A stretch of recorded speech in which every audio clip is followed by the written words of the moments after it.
खुशामदीद, मेरा नाम है वकास हबीब राना। मुझे देख पा रहे हैं मेरे यूट्यूब चैनल पर। नाज़रीन, अच्छी खबर ये है कि हमास ने जो पीस डील ऑफ़र थी डोनाल्ड ट्रंप और इज़राइल की तरफ से, जिसमें कि 8 मुस्लिम ममालिक भी शामिल थे, वो पीस डील को उन्होंने पार्शियली एक्सेप्ट कर लिया है। कुछ शराइत मान कर उन्होंने कहा है कि हम इस हक़ में हैं कि यहाँ पे सीज़फायर हो, हम इस हक़ में हैं कि प्रिज़नर्स का स्वैप हो, हम इस हक़ में हैं कि एक पैलेस्टीनियन अथॉरिटी को पावर जो है वो ट्रांसफ़र कर दी जाए। और उन्होंने ये वाज़ेह किया कि हम इस हक़ में नहीं हैं कि हम अपने आप को डिसमेंटल कर लें, और जब तक कि इज़राइल का विथड्रॉल नहीं हो जाता। आई थिंक ये एक इक्वल सा मामला है, जहाँ पर कि इज़राइल विथड्रॉ नहीं कर रहा, वहाँ पर हमास भी विथड्रॉ नहीं कर रहा है इन टर्म्स के वो अपने आप को डीवेपनाइज़ नहीं कर रहा। और इस मामले में जो बाकी उन्होंने कहा कि मामलात हैं वो हम बाद में नेगोशिएट कर लेंगे कि फ्यूचर क्या होगा, किस तरह चलेगा, क्या होगा, इंटरनेशनल लॉज़ को देखेंगे, नेशनल कंसेंसस को देखेंगे। इन चीज़ों को मद्देनज़र रख कर फिर हम आगे चलेंगे, यानी कि एड आ जाएगी, सीज़ फायर हो जाएगा, जो प्रिजनर्स हैं वो स्वैप हो जाएंगे। बाकी जो ये मोटी-मोटी बातें हैं, ये मोटे मामलात हैं, बाकी जो मामलात हैं वो चलते रहेंगे। इसके जवाब में डोनाल्ड ट्रंप ने ट्वीट किया और उन्होंने कहा कि आई बिलीव कि जो हमास की ऑफ़र है या हमास का रिस्पॉन्स है, वो एक लास्टिंग पीस चाहते हैं। तो इट्स टाइम कि दोनों पार्टीज़ सीज़ फायर करें और इज़राइल भी जो बमबारी है, जो मामला था, उसको फ़ौरन बंद करे और इस पे हम आगे बढ़े। So this is a huge development. मैं इस पे ये मेंटेन करता हूँ कि देखें, ये इशू पैलेस्टीनियंस का है। वो मार रहे हैं, उनका कत्लेआम हो रहा है, उनको इज़राइल ने बेड़ा गर्क किया हुआ है। तो अगर इस पर कोई रुकावट आती है, तो मैं तो उस चीज़ के हक में हूँ। बाकी पाकिस्तान की रहेगी पोज़ीशन, हम लोगों को वैसे हम सियासी तौर पे बँटे हुए हैं, हमें वैसे शौक है कंट्रोवर्सीज़ क्रिएट करने का, तो हम तो वो करते रहेंगे। किसी की sincere effort sometimes domestic politics की नज़र हो जाती है, तो वो तो ख़ैर मामलात अलग हैं। लेकिन जो चीज़ ज़रूरी है वो ये है कि उधर गज़ा में जो कत्ले-आम है, जो जेनोसाइड है, वो रुके, लोगों तक एड पहुँचे, लोगों को साँस लेने का मौका मिले, वहाँ पे जंग ख़त्म हो, बाकी मामला देखे जाएँगे। तो ये इस टाइम सिचुएशन है जो कि आगे बढ़ रही है, और मेरे ख़्याल से ये एक अच्छी सिचुएशन है। और इस पर शहबाज शरीफ साहब ने भी ट्वीट किया और उन्होंने वेलकम किया है ये जो डेवलपमेंट्स हुई हैं। I think now will see something good happening, और बाकी इज़राइल की तरफ से ये मामलात अब आगे बढ़ेंगे, वो उसको सीज़ फायर करना पड़ेगा, और फिर बाकी जो वहाँ पर जो पैलेस्टीनियन अथॉरिटी का क़याम है वो चीज़ें आगे बढ़ेंगी। I think this would be a good initiative, जिसकी वजह से एटलीस्ट लोगों को सुकून मिलेगा, गज़ा के लोगों को कुछ उनकी जान बख्शी होगी। तो ये आई थिंक इसके लिए बड़ी इंपॉर्टेंट चीज़ है। आज़ाद कश्मीर में बड़ा मामला चल रहा था, आपको पता है कि वहाँ पे एहतजाज हो रहे थे, फिर वहाँ पर गोलियाँ चल गई, लोगों की अमवात हो गई। अब गवर्नमेंट के सीनियर मिनिस्टर्स वहाँ जाकर बैठे हुए थे और उन लोगों की नेगोशिएशंस हुई हैं। कश्मीर एक्शन कमेटी है, उसने उन लोगों के साथ मुज़ाकरात हुए, अब वो कामयाब हो गए हैं। अब बाकी तो देखिए वो बड़े मामलात हैं, डेवलपमेंट के हैं, हेल्थ के सेक्टर में, टनल्स बनाने के सेक्टर में, ये वो सारा कुछ है। वो मेन मेन चीज़ वो ये चाहते थे कि जो इंडियन ऑक्युपाइड कश्मीर के हवाले से जो सीट्स हैं वो कम की जाए और मिनिस्टर्स की तादाद कम की जाए। तो मिनिस्टर्स और जो एडवाइज़र्स हैं उनकी तादाद कम करके 20 कर दी गई है, और इसी तरीके से उन्होंने कहा है कि जी ये जो डिपार्टमेंट्स हैं वो भी 20 ही होंगे। ये नहीं है कि सेक्रेटेरिएट बने हों मुख्तलिफ। और बाकी जो उनके यहाँ ये सीट्स का इशू है उनकी असम्बली में, उसके लिए एक कमेटी बना दी गई है, क्योंकि ये कॉन्स्टिट्यूशनल इशू है, उसमें कुछ अमेंडमेंट्स करनी पड़ेंगी। तो वो 2-2 एक्सपर्ट्स दोनों तरफ से बैठ जाएंगे और वो लोग उस पे काम करेंगे। ये जो थी ना बोन ऑफ कंटेंशन थी, उस पे अब वो लोग बैठ के कोई उसका हल निकाल लेंगे। तो ये हुई है। लेकिन मुझे जो अच्छी चीज़ लगी वो ये है कि जो रहनुमा थे इस प्रोटेस्ट के, उनका बयान आया, उन्होंने कहा जी हमारा आपस का मामला है, किसी दूसरे मुल्क को इसमें पढ़ने की ज़रूरत नहीं है। इंडिया की तरफ वो सिग्नल कर रहे थे, तो इंडिया को सुकून करना चाहिए ये वाले मामले पर, उसको इससे बाहर रहना चाहिए और दूर रहना चाहिए।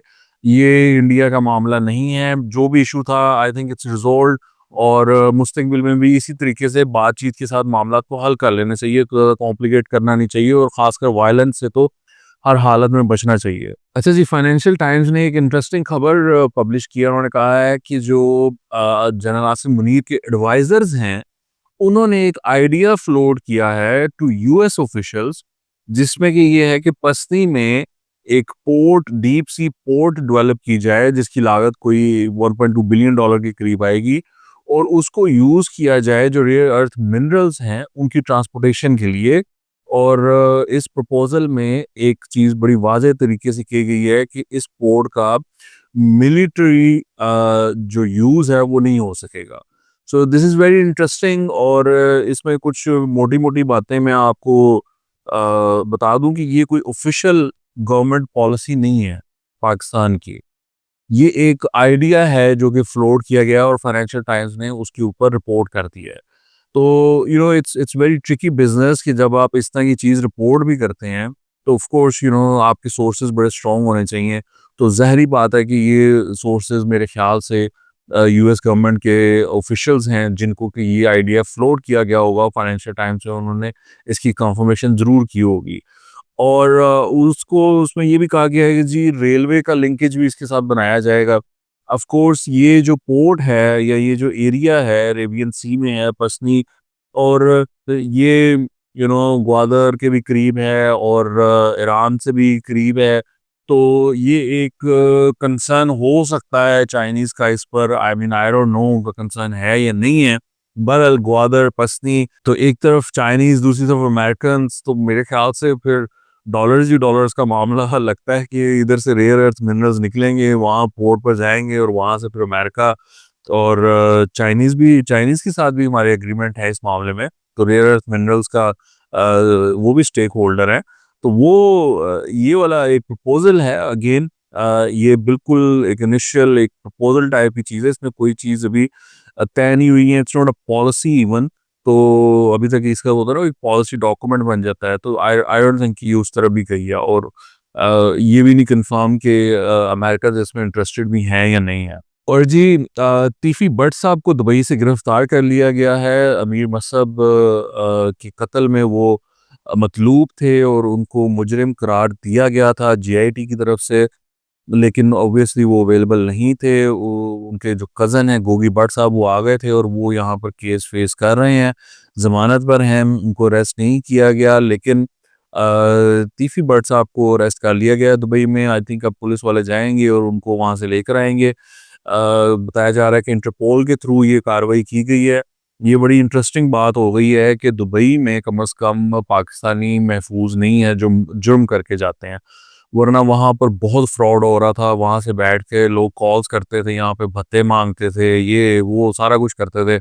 वो सोचते थे हमने कौन सा पकड़े जाना है। लेकिन ये अच्छी बात है कि दुबई अथॉरिटीज़ हमारे साथ इस मामले में कोऑपरेट करती हैं। बहुत सारे मुजरिमों को वहाँ से गिरफ्तार करके लाया गया है। I think this is very encouraging, और इस तरह की कोऑपरेशन ज़रूर होनी चाहिए। और तीफी भट्ट साहब को भी पता चल गया होना है कि वो दुबई तो कोऑपरेट करता है, तो उनको चाहिए था कि रजब भट्ट और नदीम नानीवाला की तरह वो भी भागकर तो यूके चले जाते। ये बड़े-बड़े ये जो डॉन है तीफी भट्ट जैसे, वो ज़रा कम स्मार्ट निकले, और जो नए बदमाश बने हैं ये रजब भट्ट और ये नानीवाला जैसे, ये मुझे लगता है कि ज़्यादा अक्लमंद बदमाश पैदा हो रहे हैं।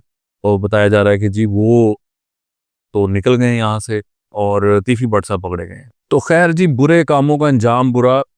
अल्लाह ताला सबको और आपको महफूज़ रखे इन ऐसे हालात से, ऐसे वाक़यात से और ऐसे कामों से। मैं जानता हूँ कि बहुत सारे यूट्यूबर्स और इस तरह का गंद हमारे यहाँ मौजूद है टिकटॉक पर, जो कि अपने आप को बड़ा वो बदमाश मान के दिखाते हैं, गाड़ी से निकल रहे हैं, चौधरी ये वो।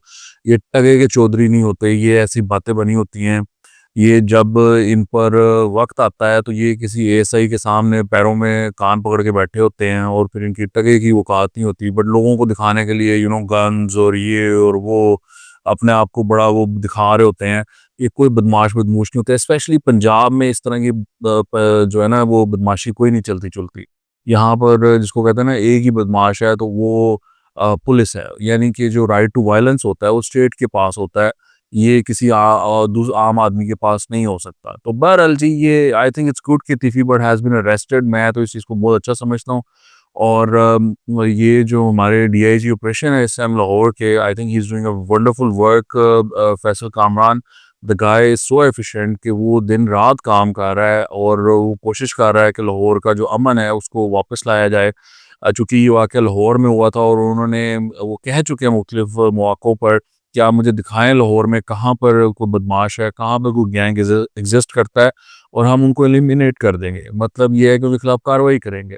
तो ये चीज़ बड़ी कमाल है कि यहाँ पर डीआईजी ऑपरेशन की निगरानी में ये चीज़ तो ख़त्म हुई ना, डाला कल्चर पर डीआईजी ऑपरेशन ने बड़ा स्टांस लिया, बड़ा काम किया है। वो नहीं अलाउ करते अब लाहौर में कि ये सारा कुछ हो, तो आम अवाम के लिए ये ना, आम अवाम को सुकून मिले, आम अवाम आराम से फिर सकें, बाहर आ जा सकें और ये जो डाला कल्चर था एटलीस्ट उसको डिस्करेज किया है।